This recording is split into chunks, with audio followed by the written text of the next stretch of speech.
दोस्तों, मुगल साम्राज्य भारत में कई चीजों के लिए जाना जाता है। कुछ लोग मुगल काल की शुरुआत को साहित्य की नई शुरुआत मानते हैं, क्योंकि मुगलिया सल्तनत के राजाओं में कला के प्रति अधिक रुचि रही थी। कहते हैं शाहजहां और अकबर जैसे राजा जब कभी खाली होते थे तो वो संगीत कला और कलाकारी को समय देते थे। लेकिन मुगल सल्तनत के तीसरे राजा अकबर, जिन्हें मुगल सल्तनत का सबसे लोकप्रिय राजा कहा जाता है, उनके संगीत कला के अलावा भी कुछ खास शौक थे, जैसे कि इमारतों और भवनों का निर्माण, नई नई कलाकृतियां बनवाना, और इसके साथ साथ वो खूबसूरत लड़कियों का भी शौक रखते थे। अकबर के द्वारा बनाए गए किलों, मकबरों और सुंदर कलाकृतियों को तो हम आज भी देख सकते हैं, लेकिन उनके द्वारा की गई 300 शादियों और उनकी हजारों रखेलों को आज हम नहीं देख सकते। दरअसल दोस्तों, आज का वीडियो इसी टॉपिक पर है और आज हम जानेंगे कि अकबर जब इस दुनिया को अलविदा कह गए तो उनकी बीबियां और रखेलें आखिर कहां गईं? क्या उनका आज भी कोई अस्तित्व है या फिर उनका कोई वंशज आज भी मौजूद है? चलिए जानते हैं आज की वीडियो में इनके बारे में विस्तार से। दोस्तों, बाबर से मुगल साम्राज्य की शुरुआत हुई। मुगल साम्राज्य में कई पत्नियों को रखने का रिवाज रहा है। बाबर से लेकर बहादुर शाह जफर तक के सफरनामे में किसी मुगल शासक की 300 रानियां थीं, तो किसी ने अपने निजी फायदे के लिए न जाने कितनी ही शादियां कर डाली। दोस्तों, बाबर और हुमायूं के बाद जब अकबर का शासन शुरू हुआ तो अकबर को लोगों ने बाबर और हुमायूं जैसे मुगल सम्राटों से अच्छा राजा माना, क्योंकि शुरुआती दौर में उसने कई ऐसे काम किए जिससे भारत के लोगों को वो अपनी एक अलग छवि में दिखा, जैसे कि दीन इलाही धर्म की शुरुआत। और इसी के आड़ में उसने कई हिंदुओं के दिलों को भी जीता, क्योंकि उसका कहना था कि हर व्यक्ति को इस बात की स्वतंत्रता है कि वह अपने धर्म को माने। इसलिए कुछ जनता अकबर को अन्य मुगल राजाओं से बेहतर समझती थी और इतिहास में भी अकबर को दूसरे मुगल सम्राटों से बेहतर माना गया है। कहा जाता है कि अकबर की 300 पत्नियां थीं, लेकिन इन सभी को शाही अधिकार नहीं मिले थे। इनमें से 35 पत्नियां थीं जिनको शाही अधिकार मिले हुए थे। इनमें सबसे ज्यादा प्रसिद्धि उनकी पत्नी जोधा बाई को मिली, जो अजमेर के राजपूत शासक राजा भारमल की पुत्री थीं।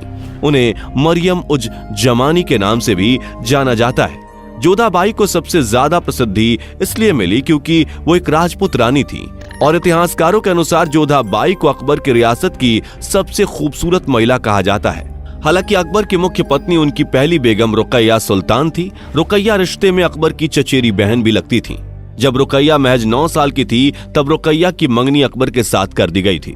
उसका एक सबसे बड़ा कारण यह था कि उस समय मुगल भारत से काफी सोने चांदी और रियासतें हड़प चुके थे और काफी अमीर हो गए थे, और भारत में कोई दूसरा मुस्लिम परिवार था ही नहीं जो मुगल से संबंध कर सके। ऐसे में मुगल राजनीतिक कारणों से राजपूतों की लड़कियों से शादी कर लेते थे, लेकिन अपने घर की लड़कियों की शादी उनके घर में कभी नहीं करते थे और अपने ही खानदान में भाई बहनों की शादी करा देते थे। कई बार तो मुगलिया सल्तनत में ही बाप बेटी और भाई बहन के बीच कई शारीरिक रिश्ते देखे गए, लेकिन उन्हें खुले तौर पर कोई नहीं बोलता है, क्योंकि उनकी ये बरसों पुरानी परंपरा है। वहीं अकबर की दूसरी शादी भी बेगम सलीमा सुल्ताना के साथ हुई थी, जो कि उसकी दूर की बहन थी।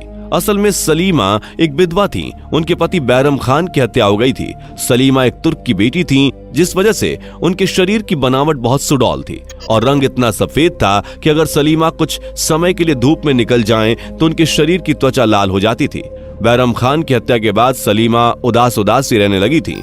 एक बार जब सलीमा अपने कक्ष में नहीं रही, तभी अकबर उनके कक्ष में आ गए और अकबर ने उसे बिना कपड़ों के हालत में देखा। उस समय अकबर तो वहां से चला गया, लेकिन दूसरे दिन ही राजमहल में इस बात का फरमान जारी किया गया कि वो सलीमा से शादी करना चाहता है।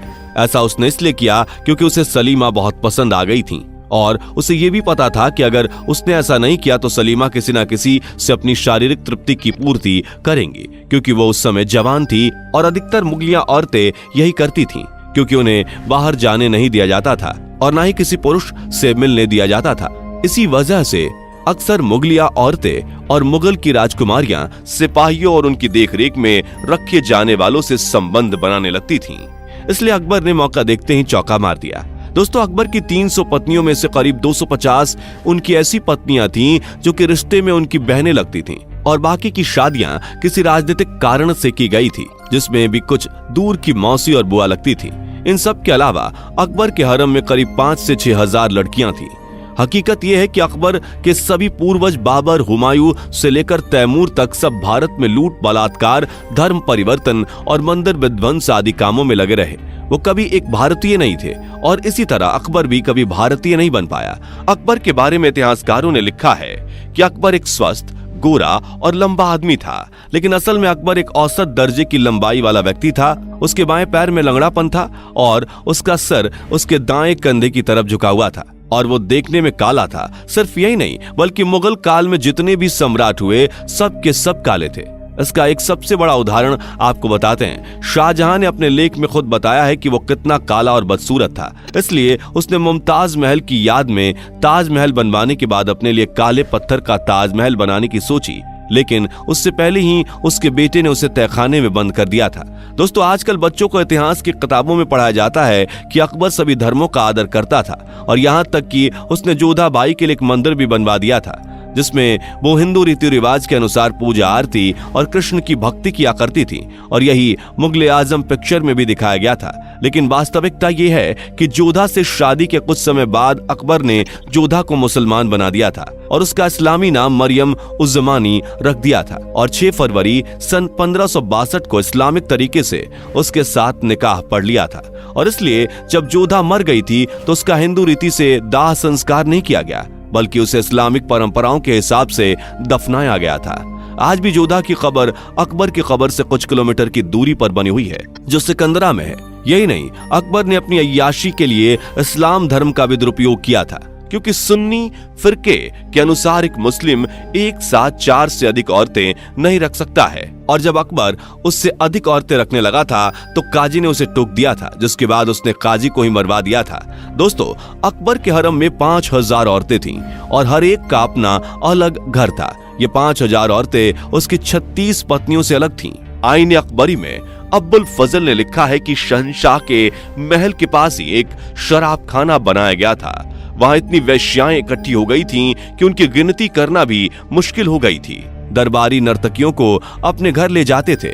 अगर कोई दरबारी किसी नई लड़की को घर ले जाना चाहे तो उसको अकबर से आज्ञा लेनी पड़ती थी। कई बार जवान लोगों में लड़ाई झगड़ा भी हो जाता था। एक बार अकबर ने खुद कुछ वेश्याओं को बुलाया और उनसे पूछा कि उनके साथ सबसे पहले संभोग किसने किया। आईने अकबरी में अब्बुल फजल ने लिखा है कि रणथंबोर की संधि में अकबर की पहली शर्त ये थी कि राजपूत अगर अपने सिपाहियों को वापस चाहते हैं तो सबसे पहले वे अपनी स्त्रियों की डोलियों को अकबर के शाही हरम के लिए रवाना कर दें। और वहीं इतिहासकार ग्रीमन के अनुसार अकबर अपनी रखैलों को अपनी दरबारियों में बांट देता था। दोस्तों, औरतों को एक वस्तु की तरह बांटना और खरीदना अकबर की ही नीति थी और यही कारण था कि अकबर चित्तौड़ को जीतना चाहता था, क्योंकि उसने सुन रखा था कि राजपूत स्त्रियां सुंदर तो होती ही हैं, साथ ही साथ जिस्मानी तौर पर भी बहुत खूबसूरत होती हैं। चित्तौड़ पर हमले के पीछे केवल उसकी हवस ही काम कर रही थी। वहीं दूसरी तरफ महाराणा प्रताप अपने देश के लिए लड़ रहे थे और इस चीज की पूरी कोशिश कर रहे थे कि राजपूतों की इज्जत और उनकी स्त्रियां मुगलों के हरम में ना जा सके। लेकिन अकबर अपनी हवस के आगे ये भूल गया कि इतनी सारी औरतों का उसके मरने के बाद क्या होगा, क्योंकि रानियों को तो रियासत का कुछ भाग मिल ही जाता है जिससे वो आगे के जीवन को अच्छे से चला सकती हैं। लेकिन हरम की महिलाओं को हर काम के लिए अकबर से इजाजत लेनी पड़ती थी और उन्हें घर चलाने के लिए एक फिक्स भत्ता अकबर द्वारा दिया जाता था। अकबर के साथ साथ मुगलिया शासक अपनी जिंदगी के मजे तो लूट ही रहे थे, साथ साथ अपनी हवस के लिए हरम की महिलाओं को भी इस्तेमाल कर रहे थे।